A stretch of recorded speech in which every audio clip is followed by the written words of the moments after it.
Bueno, vamos a empezar después de mucho tiempo sin haber grabado un vídeo con una expresión que se refiere a la fe, que en principio la fe pues parece que no tiene nada que ver con el título de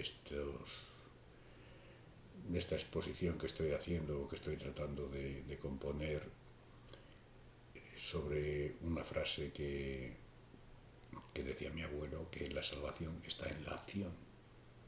Pero en principio, la fe, en principio no parece ser que se refiera a nada que tenga que ver con la acción. Pero el otro día vi, ya la he visto muchísimas veces, una película que se llama El cartero, y le añaden Mensajero del futuro. Es una película de Kevin Costner que se refiere a un individuo que se presenta como cartero en un poblado después de una situación como catastrófica en la que había desaparecido toda la organización estatal de los Estados Unidos, y se presenta diciendo que es un cartero de la reconstituida de los reconstituidos Estados Unidos de América, algo así, como si hubiera empezado a germinarse una nueva administración después de haber sido destruida, ¿no?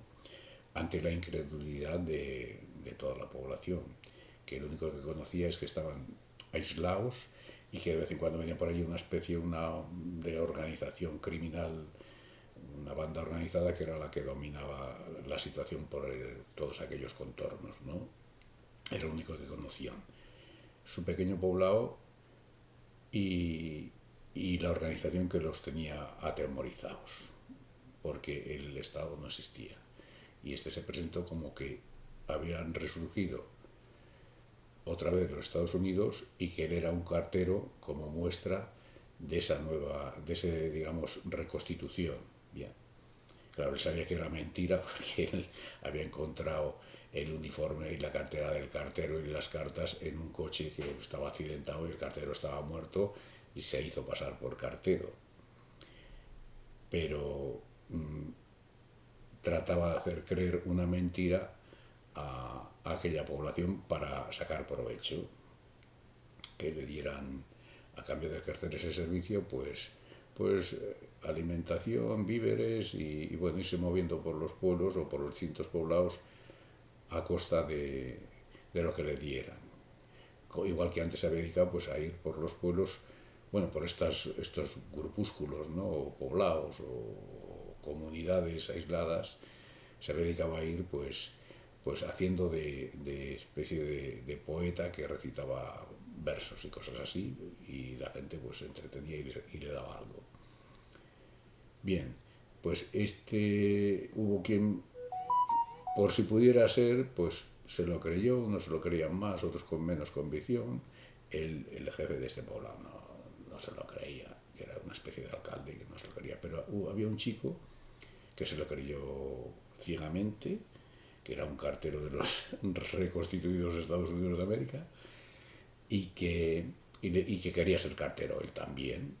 Entonces, ¿qué hay que hacer para ser cartero? Bueno, pues tienes que jurar que quieres ser cartero. ¿Y quién te puede tomar juramento? Pues otro cartero, yo te tomo juramento. Entonces, aquel chico, así como, claro, el protagonista, Kevin Costner, pues sabía que él no era cartero, pero aquel chico se consideraba un cartero porque lo había nombrado otro cartero según el procedimiento, digamos, legalmente establecido, y él creía que era cartero ciegamente. Bueno, que Costner se dejó ese poblado y bueno, y pasó una serie de vicisitudes por las que no pudo, digamos, volver a ir por los pueblos o al menos repetir de pasar por aquel.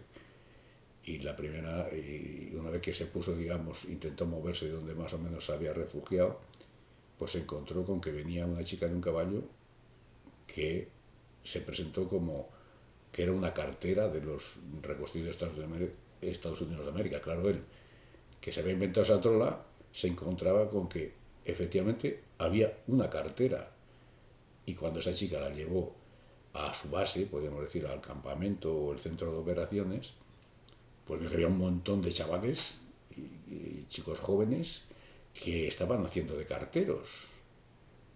Claro, el, la fe, podríamos decir, y digamos, una creencia en una mentira, porque eh, si partimos de que el cartero principal no era cartero, todos los nombramientos, podríamos decir, no tenían ningún valor, pero ellos creían ciegamente que eran carteros, que los Estados Unidos se habían reconstituido y que poco a poco la organización pues iría perfeccionando. Y como creían que eran carteros, hacían de carteros y podríamos decir que se acabaron convirtiendo en carteros porque restablecieron prácticamente la organización de correos, que podríamos decir ya es una organización administrativa propia de un Estado, un servicio de correos. O sea, la fe creó algo, el servicio de correos. Bueno, quiero decir que a raíz de volver a ver esta película, pues me han venido estos pensamientos a la cabeza y entonces, claro, se dice que la fe mueve montañas. Claro, la importancia de la fe para conseguir aquello que parece imposible.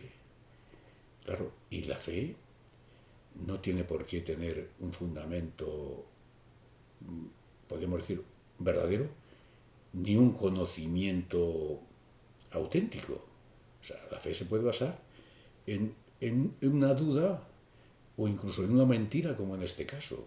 Y la fe en una mentira hace que esa mentira se convierta en verdad, podríamos decir, en la realidad se acaba convirtiendo en un servicio de correos. Bueno, pero claro, dicen, la fe mueve montañas. Bien, pero ¿sirve de algo la fe sin la acción? Claro, porque estos chicos, gracias a que tenía esa fe, o por esa creencia que lo impulsaba, se puso en acción. Y su acción hizo que otros le siguieran, hicieran lo mismo y constituyeran una organización. Bien, lo pongo como ejemplo de que la fe no tiene por qué basarse en algo que se sepa o que se conozca, o que sea incluso verdad. Entonces, eh, vamos a ver, esto que yo le llamo fe, porque he querido utilizar este dicho de que la fe mueve montañas, claro, esto no es un dicho que no lo he inventado yo, lógicamente, por eso lo pongo, porque es un dicho que todo el mundo más o menos conoce, o mucha gente, y este dicho se ve que en las Sagradas Escrituras, eh, creo que está, vamos a ver, en, en Mateo, lo dice San Mateo, en el Evangelio de San Mateo, en el, vamos a ver, en el capítulo 17, versículo, pues mira, vamos a verlo, esto sería versículo, a ver qué versículo vemos por aquí, versículo 18, versículo 20, en el capítulo 17, versículo 20, dice Jesús, en palabras de San Mateo, dice, por vuestra poca fe, en verdad os digo que si tuvierais fe como un grano de mostaza, diríais a este monte, trasládate allá, y se trasladaría. Entonces, supongo, dice, nada os sería imposible. Claro, supongo que el dicho de que la fe mueve montañas viene de aquí, de este versículo de San Mateo, que diríais a este monte, trasládate allá, y se trasladaría. Bien, parece ser aquí que habla de la fe exclusivamente, y solo con tener fe, creérselo y decirlo, basta. Pero claro, esto, vamos a ver, mucha fe habría que tener para que la montaña se traslade. Entonces, voy a lo que a lo que yo relaciono con lo que decía mi abuelo de que la salvación está en la acción. Claro, hablando también de la fe. Entonces, de la fe también hablando, parece ser que es esa frase que dice, la fe sin obras no es nada. Es como yo más o menos lo tenía oído. Que nunca lo había relacionado con esta frase de mi abuelo de que la salvación está en la acción. Yo estoy, o sea, la idea que yo he estado desarrollando de la salvación está en la acción de mi abuelo, nunca la había relacionado con el Evangelio, pero claro, la atribuía a su propia experiencia, a que mi abuelo pues más o menos se lo hubiera inventado. Y yo creo que, en cierta medida, yo creo que era una intuición suya, auténtica. Lo que pasa es que puede ser que muchas veces lo que consideramos una propia iniciativa nuestra, o algo que surge de nuestra propia mente a base de relacionar cosas o de las experiencias, luego a lo mejor es que lo has oído en alguna parte. Y entonces puede ser que mi abuelo, pues claro, mi abuelo sí era un hombre que iba a misa los domingos, a la misa pequeña de las mañanas. Entonces, claro, hay una expresión aquí esta de que eh, la fe sin obras no es nada, o no vale nada, que yo sí que la tenía oída, claro, y supongo que mi abuelo también, pero la voy a decir de dónde puede salir también esta. Y esta es de una carta del apóstol Santiago, que está en Santiago 2, versículos 14 en adelante, y dice: ¿qué le aprovecha, hermanos míos, a uno decir yo tengo fe si no tiene obras? ¿Podrá salvarle la fe? Si él, claro, ¿podrá salvarle la fe? Más adelante dice: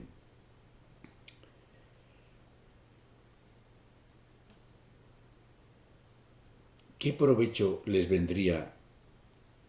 Así también la fe, si no tiene obras, es de suyo muerta.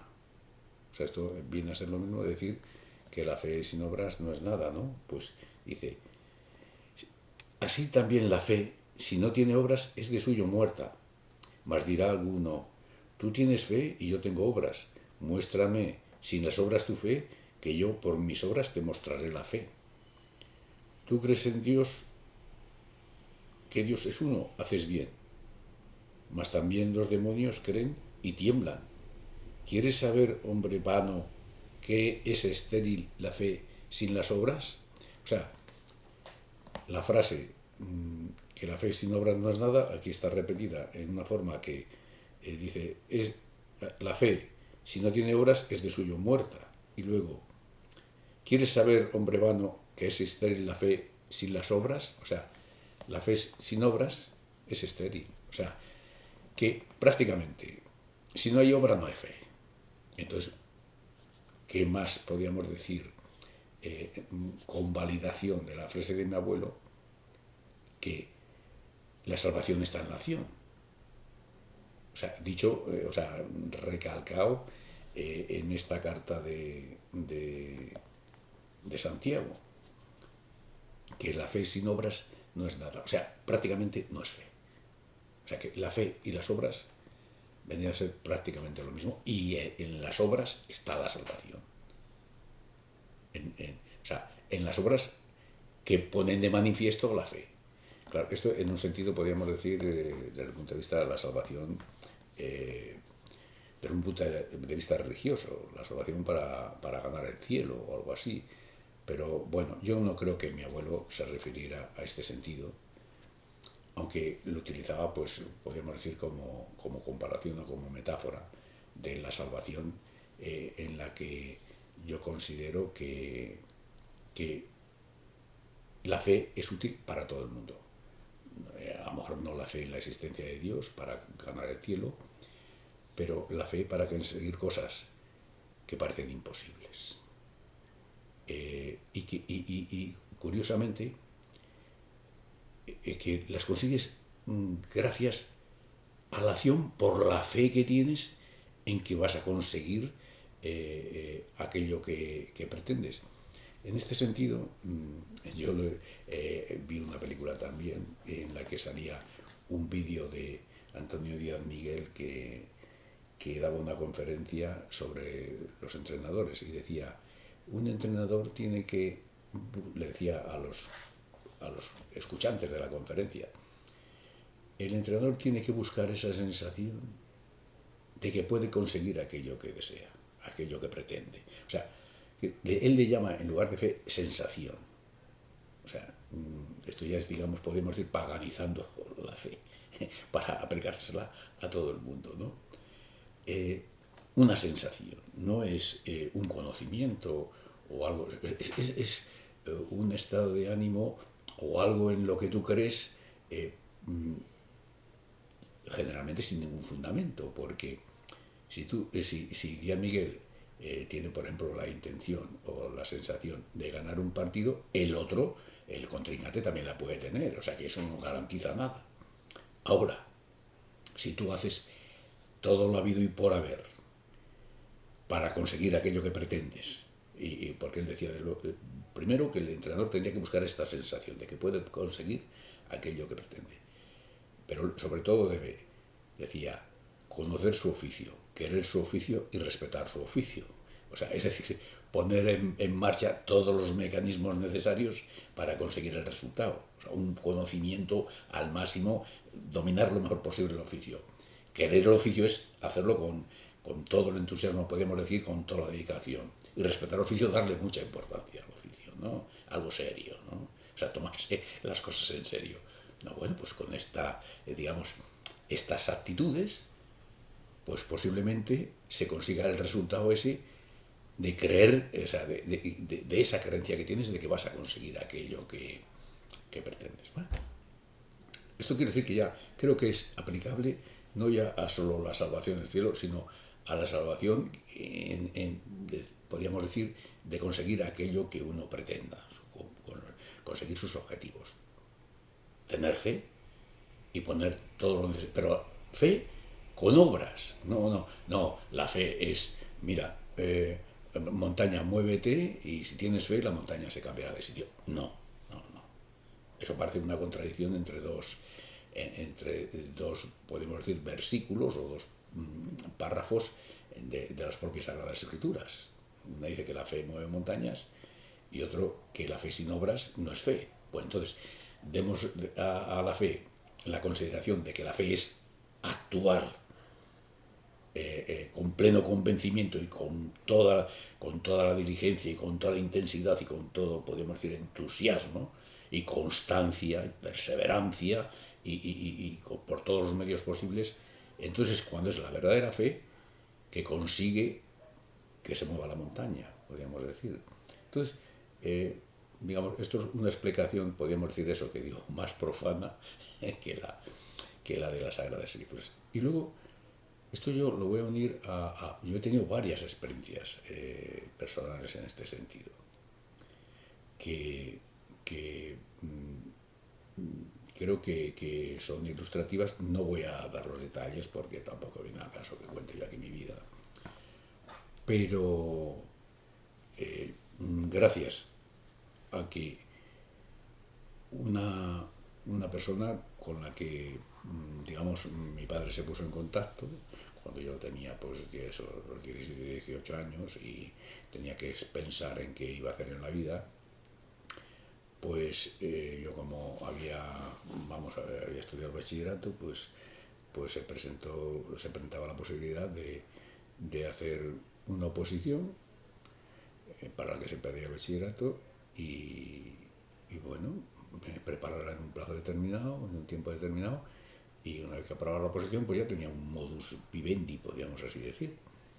Entonces, esta persona que habló con mi padre, le dijo, bah, eso en 6 meses se saca, no hay ningún problema, y a la vuelta del año, o sea, empiezas en septiembre de un año, acabas en junio, y estás ganando un sueldo bueno, o sea, se puede vivir bien, y luego pues ya en la vida ya harás otras cosas si te parece bien, pero para resolverse, digamos, la papeleta así de una manera bastante rápida y eficiente y eficaz, pues no está mal, claro.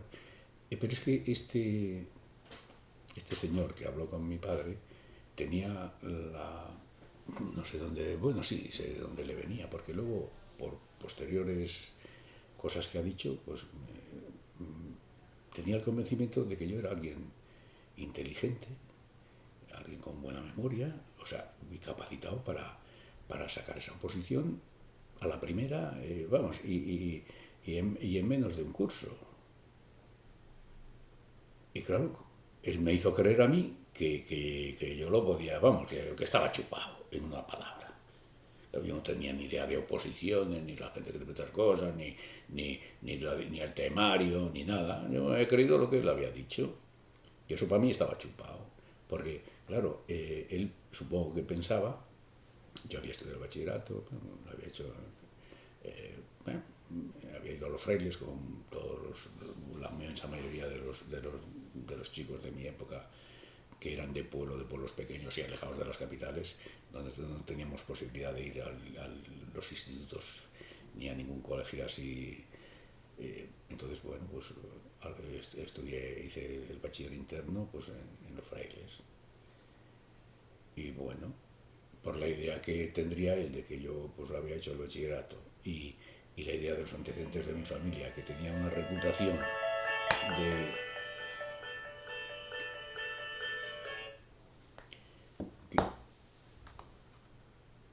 que esta persona que a la que nosotros consultamos, bueno, que consultó mi padre para que yo mirara de hacer una oposición, pues estaba convencido de que yo pues tenía capacidad, porque mi familia tenía reputación de ser inteligentes. O sea, todo el mundo consideraba que mi abuelo era inteligente, que mi madre era inteligente, que mis tíos eran inteligentes. Claro, de la parte de mi padre no sabían porque mi padre es de otro pueblo. Y entonces pensaba que, digo yo, que se hizo la idea de que, bueno, para este chico esto no es ningún problema. Él la puede... Claro, y me hizo yo tener el convencimiento de que la sacaría en el curso, podríamos decir en un año, empezar en septiembre y en junio o así, cuando eran los exámenes, pues aprobar y asunto resuelto. Entonces, vale. ¿Qué pasó? Que yo tenía otra opción, también quería matricularme en la universidad y bueno, pero estaba pendiente de una beca. No me dieron la beca, porque lo que prueba que no era yo tan inteligente como este señor se creía. Y, y no pude, digamos, sin beca no podía estudiar en la universidad. Entonces, más tarde, ya después de empezar el curso, ellos habían empezado a preparar la oposición, la preparaban en clases, unas de gente que empezaba ese año de iniciación que se le llamaba y otra clase de veteranos, de gente que ya llevaba más tiempo preparándola y empezaban en septiembre, el 1 de septiembre. Yo fui porque empezaba a ir a la facultad y había empezado las clases, pero lo que pasa es que todavía no había pagado la matrícula.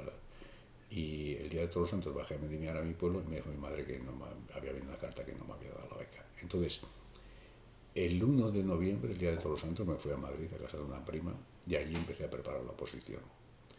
Los demás chicos ya llevaban 2 meses preparándola.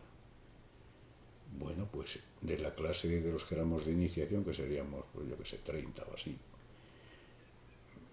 pues aprobamos 4. Y de los 4 uno fui yo, que me la preparé 2 meses menos que los demás. Ahora, claro, yo no veía otra alternativa que aprobar. Era la idea que me había hecho desde el principio. Entonces, aquello era mucho más difícil de lo que yo me había pensado, pero yo no se me pasaba por la cabeza que podía suspender, porque era la idea que yo tenía, la idea que se había transmitido a mi familia, como un hecho dado de sí. Entonces yo, había días que el tema lo aprendía a las 11 de la noche, otros días a las 12, otros días a la 1, otros días a las 2, pero todos los días me tenía que aprender el tema.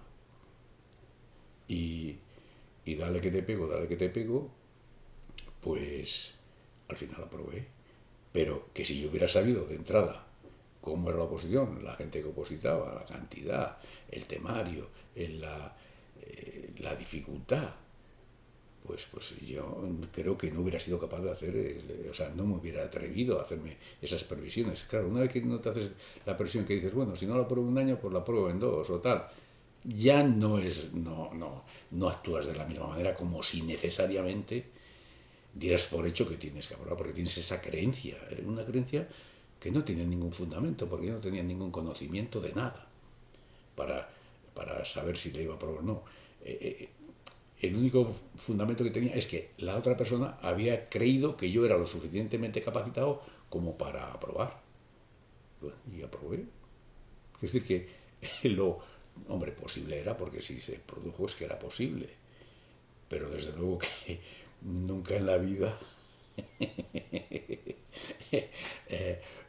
posiblemente yo vuelva a hacer otro esfuerzo como hice. Entonces, de hecho, al año siguiente, cuando ya se hacía un curso de prácticas, eso, ya podemos decir que me tiré a la Bartola.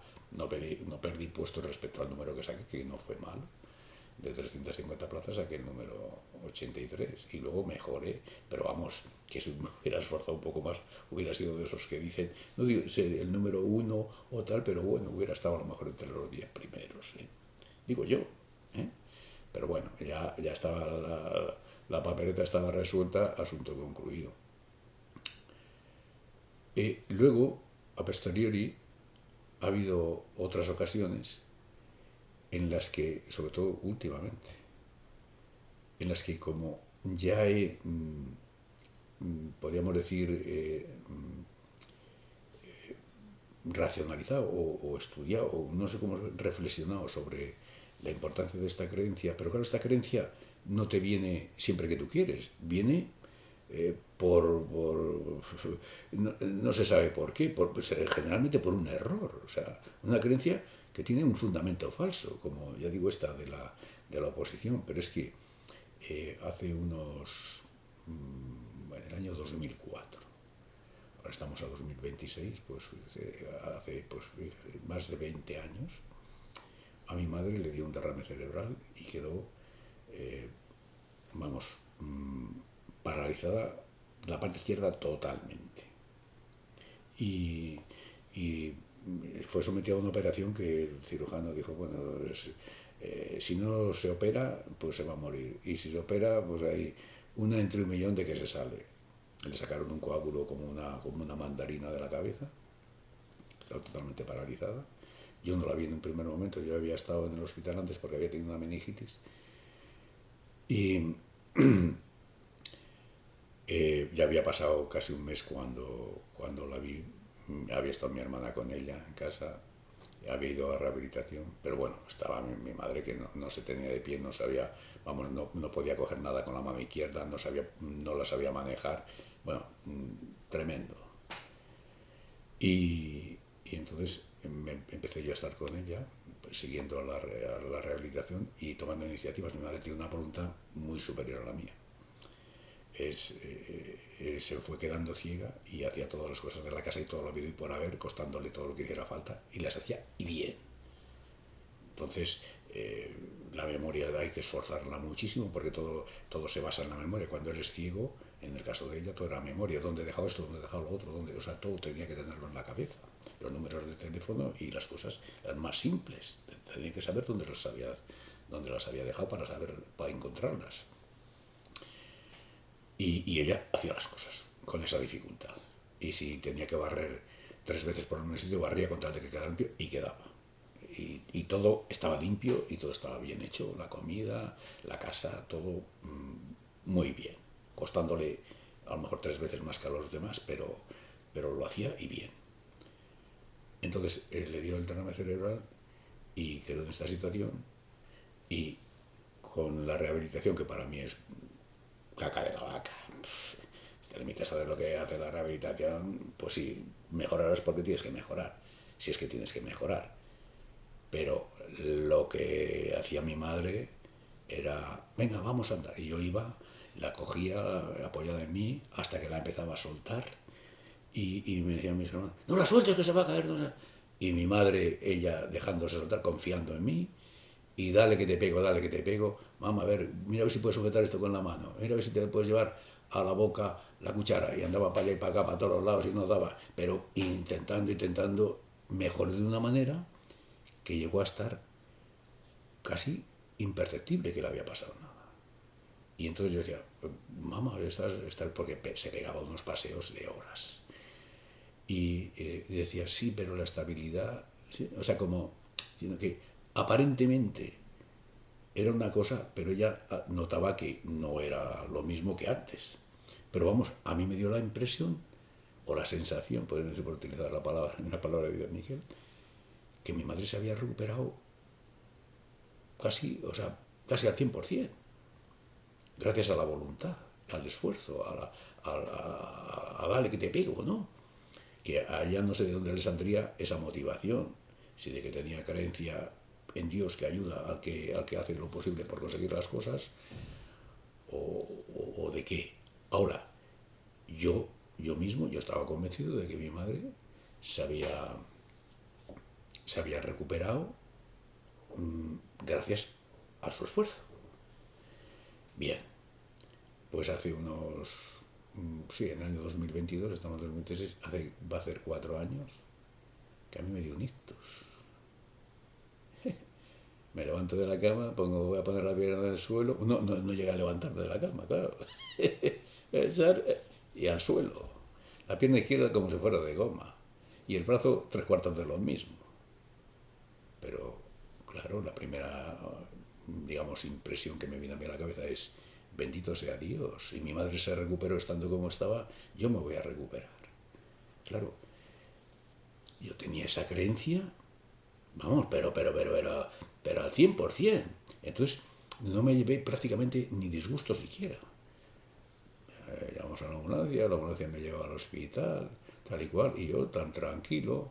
Vamos, la cara que pone el médico de urgencia y dice, este tío está gilipollas, o qué le pasa, pues. Y bueno, digo, mi madre tuvo un derrame cerebral, y se recuperó, pues yo igual, y el médico decía, no es lo mismo. Bueno, la cuestión es que yo estaba convencido de que me iba a recuperar al 100%. Y el primer día que en la UCI me levantaron las muchachas para sentarme allí, para hacer la cama y me limpiaron y eso, y me sentaron en un sillón, y dice, usted no se mueva de aquí, no sé qué. Entonces me eché a reír. Y de qué risa más mala tiene ese hombre. No me acuerdo, malosa, no sé qué dijeron, una palabra así mal dicha, pero con guasa me reía, ¿no? Entonces, cuando salieron por la puerta, me cogía así de los estos del sillón, de los lados, y dale que te pego a ver si me levantaba, a ver si me levantaba, y hasta que me levantaba y me volvía a caer. Hasta me agarré a la cama, y agarré a la cama a ver si levantaba la pierna izquierda, y dale que te pego. La cuestión es que desde el primer momento yo convencido de que me iba a recuperar al 100%, pues actué en consecuencia desde el primer momento. Y bueno, luego ya cuando me subieron a la habitación, a dar vueltas alrededor de la cama, a dar vueltas por la habitación, ya con mi mujer por el pasillo, dale que te pego que no paré. Y claro, mis hijos, me iba a buscar mi hijo con el coche para traerme a casa cuando ya, después de unos días. Y digo, ¿qué coño? No hace falta que vengas, ya, ya me atrevo ahí, buah. Iba a par tortuga, que parecía que llevaba una tonelada enganchada al pie izquierdo. Es acojonante. ¿Cómo, cómo te cansas, pero de mala manera? Cuando tampoco había sido tantos días sin, digamos, sin hacer ejercicios.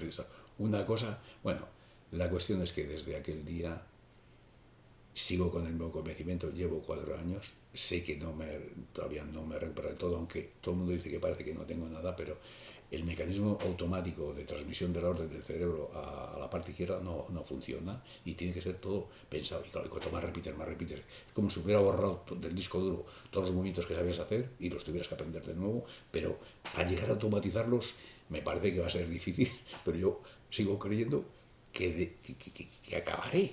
Bueno, pues esta fe hace que ahora, pues bueno, pues adelgazar a 20 kilos, tenga controlada la tensión, el colesterol, cada día hago 3 horas de entre piscina, gimnasio, clases de estas dirigidas, la de Dios, y sigo en las mías. Y entonces, claro, el hacer acaba, no sé, siendo. sea, pero todo parte de una fe inicial, de esa sensación, que es el fundamento que tiene es la creencia que yo tenía en que mi madre se había recuperado del todo. Una creencia que luego me puedo recuperar o no, pero que si pones todos los medios, la mejora ha sido, como claro que en muchos aspectos de la salud he mejorado respecto a como estaba antes. No en cuanto al automatismo porque al sacar la primera vez que intenté montar en la moto, ya después de llevar tiempo entrenando y, o sea, y practicando unas cosas y con otras, pues nada, me voy a poner la pierna en el suelo y ya toma por saco al suelo. En la bicicleta 3/4 de lo mismo. Y cada vez que ahora, si cojo la bicicleta y cada vez que me voy a bajar tengo que pensar en poner el pie antes de eso.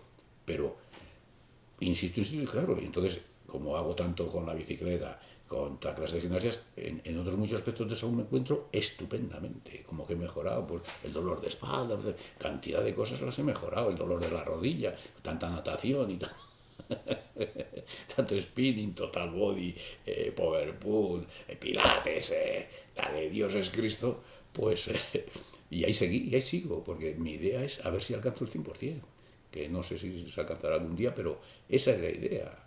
Y de momento no la he abandonado, ya veremos. Porque puede ser que la fe también tenga sus, podemos decir, sus bajones. Entonces, lo que llegaba a decir, que es que la salvación está en la acción. O sea, la fe sin obras no es nada. O sea, la fe verdaderamente existe si existen las obras necesarias para conseguir aquello que crees firmemente que vas a conseguir. Hay que creer firmemente y hay que hacer todo lo necesario para que se cumpla aquello que crees.